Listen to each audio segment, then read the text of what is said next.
Sesungguhnya kehidupan kita ini amatlah sebentar. Waktu yang Allah Subhanahu wa taala berikan di dunia ini sangatlah sedikit. Apalagi umatnya Nabi Muhammad SAW hanya diberikan jatah umur paling sedikit dari umat-umat yang lain.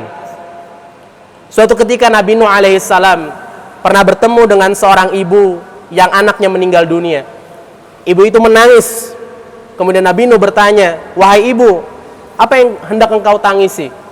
Ibu itu menjawab, "Sesungguhnya anakku meninggal dunia, ya Rasulullah, ya Nabiullah, Nabi Nuh alaihissalam. Aku sedih karena anakku usianya 60 tahun. Masih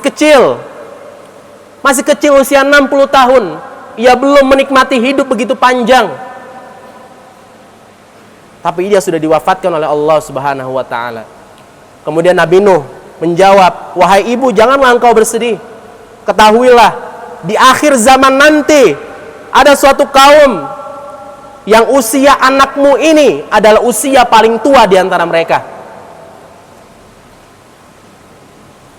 Maka ibu itu menjawab, "Benarkah wahai Nabi Nuh? Benarkah usia orang-orang di akhir zaman nanti paling tua adalah usia 60 tahun? Sekitar 60 tahun." Kemudian Nabi Nuh menjawab, "Ya, benar wahai ibu."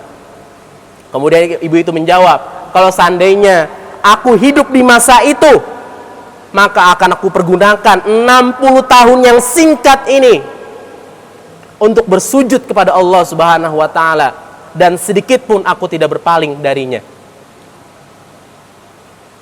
Dari kisah ini, jamaah sidang Jumat yang dirahmati Allah Subhanahu wa taala, hidup kita amatlah singkat dan kita tidak bisa menghindar dari kematian. Setiap manusia sudah ditentukan kapan hari wafatnya, kapan hari kematiannya. Allah Ta'ala berfirman, "A'udzubillahi minasyaitonirrajim. Ainama takunu yudrikakumul mautu walau kuntum fi burujim musyayyadah."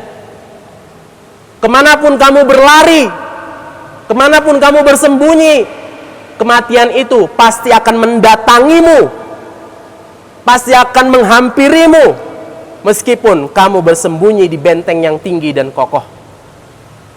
Tidak ada yang bisa menghindar dari kematian.